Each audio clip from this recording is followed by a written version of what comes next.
कहते हैं कानून के जाल से बच पाना आसान नहीं, और रामपुर की राजनीति में एक बार फिर वही बात साबित हो गई। समाजवादी पार्टी के कद्दावर नेता आजम खान के बेटे अब्दुल्ला आजम को अदालत ने एक बार फिर 7 साल की सजा सुनाई है। जी हां, फर्जी पासपोर्ट केस में एमपी एमएलए कोर्ट ने अब्दुल्ला को दोषी करार दे दिया है। ये सजा सिर्फ एक मामला नहीं बल्कि एक लंबी लिस्ट का तीसरा बड़ा फैसला है जिसने रामपुर की राजनीति को हिलाकर रख दिया है। क्या है आरोप, कौन कौन फंसा है और क्यों बार बार अब्दुल्ला को मिल रही है सजा, इसी मामले पर बात करेंगे हम इस वीडियो के अंदर।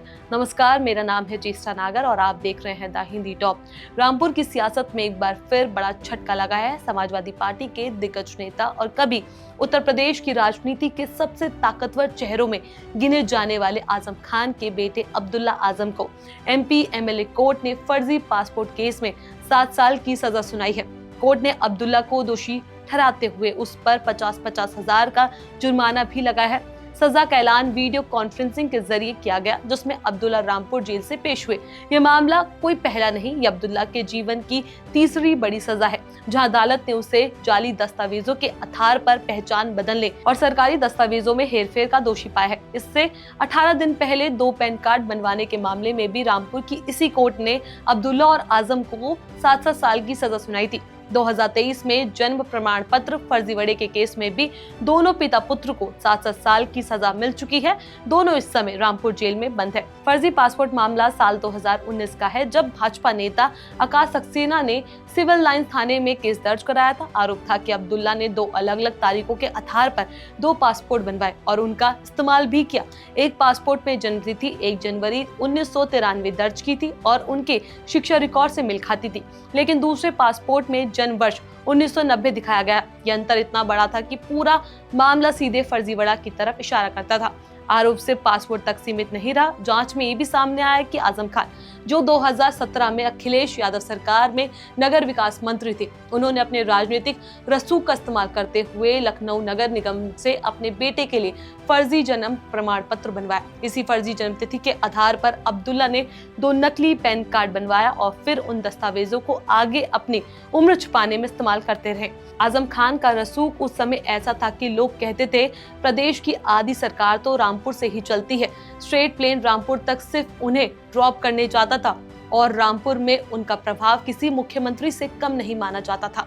2017 के विधानसभा चुनाव आते ही पूरी कहानी और उलझ गई। आजम खान अपने बेटे को रामपुर की सवार सीट से चुनाव लड़ाना चाहते थे, लेकिन असली उम्र पैन कार्ड में दर्ज तिथि से कम पड़ रही थी। नियम के मुताबिक विधानसभा चुनाव लड़ने के लिए उम्र 25 साल होनी जरूरी है, लेकिन जांच में सामने आया कि अब्दुल्ला ने नॉमिनेशन भरा, वह 25 साल का था ही नहीं। फर्जी पैन कार्ड के आधार पर उसने उम्र बढ़ाई और गलत जानकारी के साथ चुनाव लड़ लिया। उस समय चुनाव जीत गए, लेकिन जल्द ही मामला बिगड़ गया। बीएसपी उम्मीदवार नवाब काजी अली खान ने फर्जी पैन कार्ड का मामला उठाया।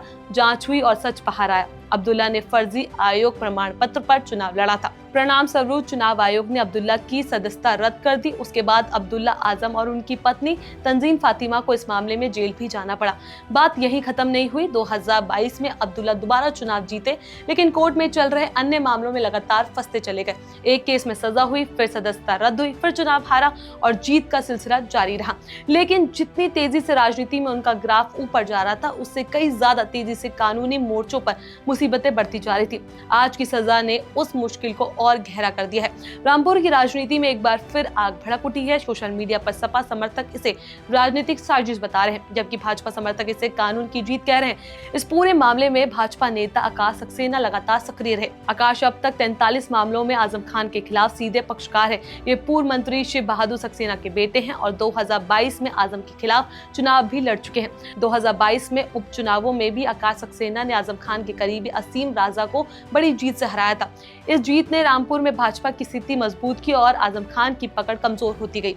अब नए फैसले ने अब्दुल्ला और आजम दोनों की मुश्किलें और बढ़ा दी है। 3 बड़े मामलों में 7-7 साल की सजा, ये किसी भी राजनीतिक परिवार के लिए भारी झटका है। रामपुर जेल की बैरक में आजम और अब्दुल्ला दोनों इस समय बंद है और बाकी मामलों में भी सुनवाई जारी है। राजनीति से लेकर कानून तक हर मोर्चे पर आजम खान परिवार की मुश्किलें लगातार बढ़ती ही जा रही है। यहाँ पूरा मामला एक बड़ा सवाल छोड़ता है, क्या राजनीतिक ताकत कानून को दबा सकती है या फिर कानून किसी की नहीं सुनता, चाहे वह कितना भी बड़ा नेता क्यों ना हो। रामपुर की राजनीति में लड़ाई अभी खत्म नहीं हुई और आने वाले दिनों में कई और बड़े फैसले इस कहानी को और नई मोड़ दे सकते हैं। तो रामपुर में अदालत का बड़ा फैसला एक बार फिर आजम खान परिवार पर भारी पड़ गया है। अब्दुल्ला आजम को तीसरी बार 7 साल की सजा और आरोप हर बार एक जैसा, फर्जी दस्तावेज, फर्जी पासपोर्ट और जाली उम्र। सवाल यह है कि क्या ये कानूनी लड़ाई यही खत्म होगी या आने वाले महीनों में और भी बड़े झटके देखने को मिलेंगे।